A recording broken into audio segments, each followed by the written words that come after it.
When Michelle Wie first entered the golf scene, she was a whole event. And even now, when people talk about her career, it's always the same mix of emotions: ridiculous talent and a level of pressure almost nobody else had to carry. Girl has so much talent. I mean, she's got power, she's got finesse. I mean, literally you could see her winning 5 or 6 times a year. That's how good she is. So this isn't just a clip compilation. This is the story told through the people who watched it up close. When Michelle showed up as a teenager, she immediately came across as more than just a promising junior. She looked like someone who belonged with the best players in the world. Annika Sörenstam recalls playing with her early on.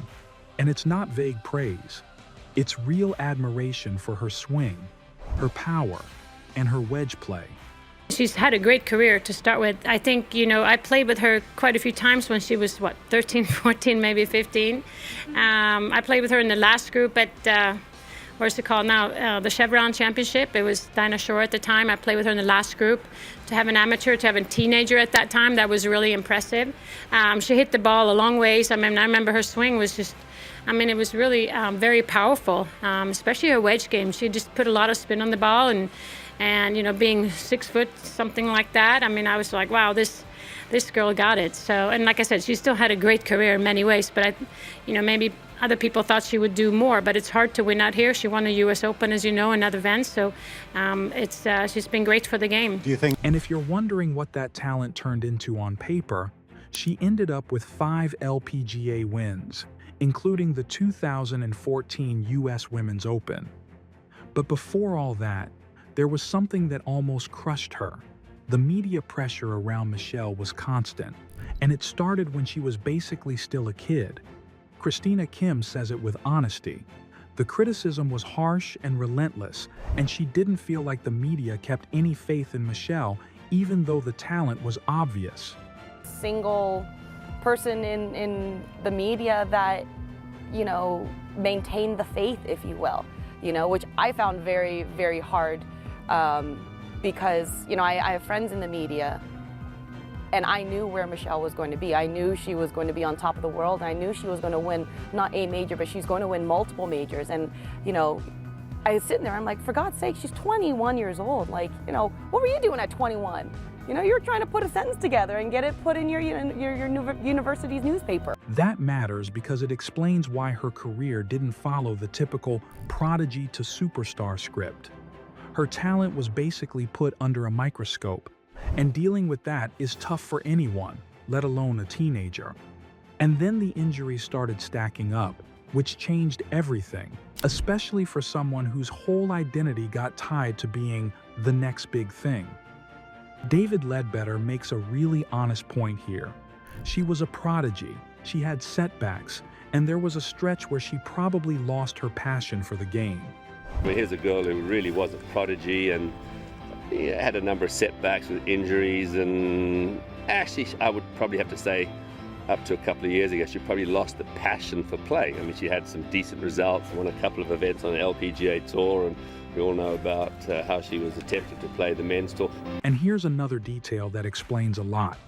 Most young pros live in a bubble. They go from the course to the gym to sleep and then repeat. Mike Wan remembers Michelle in those early years. Unlike other pros, she had more on her plate than just golf. But once she could actually focus on golf without those extra demands pulling her in different directions, the results finally started matching the talent.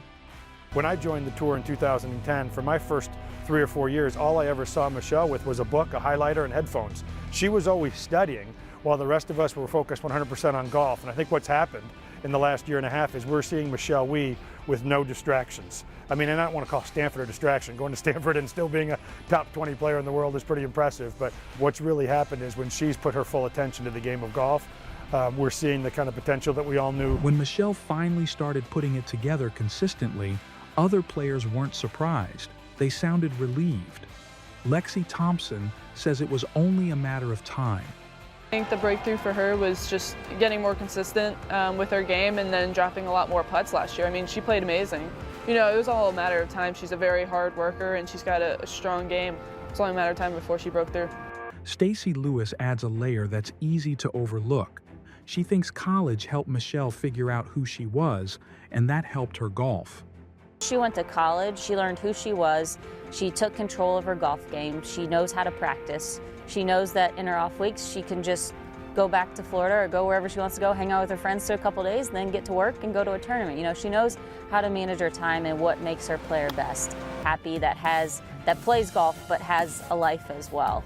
And that's the biggest thing. And I don't think she's played her best golf by any stretch. You know, the way she's working right now, she's working hard, she's working in the gym. We have the same trainer, we work out together. So I'm seeing the work she's putting in, and I think her best golf is yet. And along the way, Michelle also did something important, not just winning, but silencing the critics who questioned why she got so much attention in the first place.